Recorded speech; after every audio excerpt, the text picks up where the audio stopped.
Heaven help a fool who falls in love. Assalamualaikum warahmatullahi wabarakatuh. Perkenalkan, nama saya Muhammad Hafiz Sanusi dari kelas 02 SAKP 011. Di sini saya akan membuat video kedua dari mata kuliah PPKN dengan materi Indonesia sebagai negara hukum. Dalam materi ini saya akan menjelaskan tentang pengertian negara hukum, Indonesia sebagai negara hukum dan prinsip-prinsipnya, dan terakhir negara hukum Indonesia menurut Undang-Undang Dasar 1945. Pengertian negara hukum. Sebuah bangsa pada dasarnya adalah masyarakat yang lengkap dan anggotanya memiliki aturan yang ditetapkan. Masyarakat dikatakan sempurna jika memiliki seperangkat integrasi internal dan eksternal. Integrasi batin, persepsi nilai-nilai kemanusiaan dalam kehidupan masyarakat, saling menghormati hak-hak sesama warga negara. Konsep negara hukum selalu mengacu pada pelaksanaan kekuasaan negara berdasarkan hukum. Pemerintah dan beberapa lembaga di dalamnya terikat oleh hukum yang berlaku dalam menjalankan kewajiban dan kewenangannya. Selanjutnya, Indonesia sebagai negara hukum dan prinsip-prinsipnya. Indonesia sebagai negara hukum di mana semua pemerintahan dan masyarakat didasarkan pada aturan, bukan pada kekuasaan. Dari alinea keempat, pembukaan Undang-Undang Dasar 1945 tersebut terindikasikan tujuan negara, yang di dalamnya terdapat indikator yang sama persis dinyatakan, yakni melindungi segenap bangsa Indonesia, memajukan kesejahteraan umum, mencerdaskan kehidupan bangsa, dan ikut melaksanakan ketertiban global, dan perdamaian abadi dan keadilan sosial. Demikian dijelaskan juga pada bunyi pasal 1 ayat 3 Undang-Undang Dasar 1945 bahwa Indonesia adalah negara hukum. Arti dari pernyataan tersebut jelas bahwa negara yang memiliki aturan yang sifatnya memaksa dan jika dilanggar akan mendapatkan sanksi yang tegas.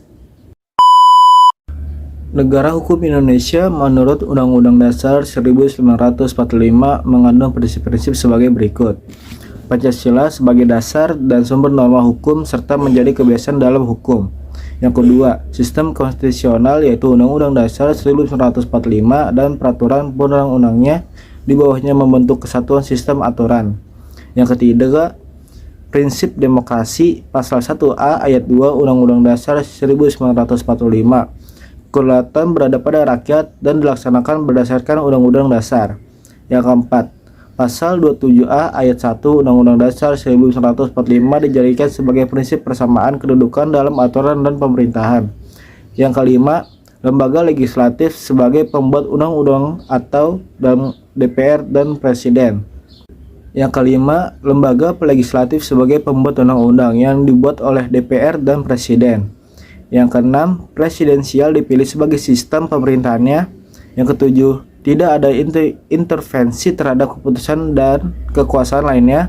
Yang kedelapan, hukum bertujuan melindungi segenap bangsa dan seluruh tempat dari Indonesia, memajukan kesejahteraan umum, mencerdaskan kehidupan bangsa, dan ikut melaksanakan ketertiban dunia berdasarkan perdamaian abadi dan keadilan sosial.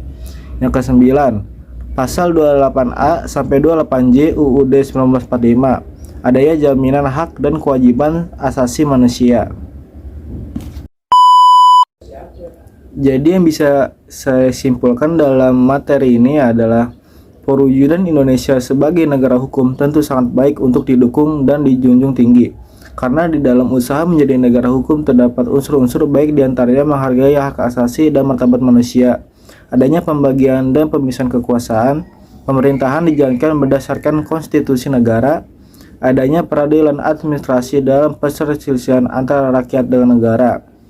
Bukannya kita sebagai warga negara bebas melakukan apa saja, karena hal ini tidak ada kebebasan mutlak bagi rakyat, penyelenggara negara maupun lembaga-lembaga negara dalam menjalankan kehidupannya.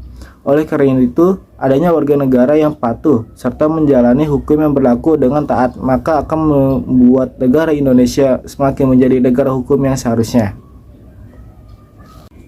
Jadi ini saja yang bisa saya sampaikan dengan materi Indonesia sebagai negara hukum dan juga sebagai pembunuhan tugas individu dari mata kuliah PPKN.